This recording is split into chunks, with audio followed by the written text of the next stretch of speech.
എന്തു പറയും ഞാൻ, എന്തു പറയും ഞാൻ, എൻ്റെ ഭഗവാനോടെന്തു പറയും ഞാൻ.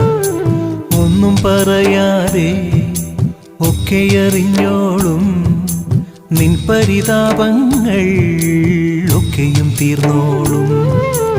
എന്തു ചോദിക്കും ഞാൻ, എന്തു ചോദിക്കും ഞാൻ, എൻ്റെ ഭഗവാനോടെന്തു ചോദിക്കും ഞാൻ.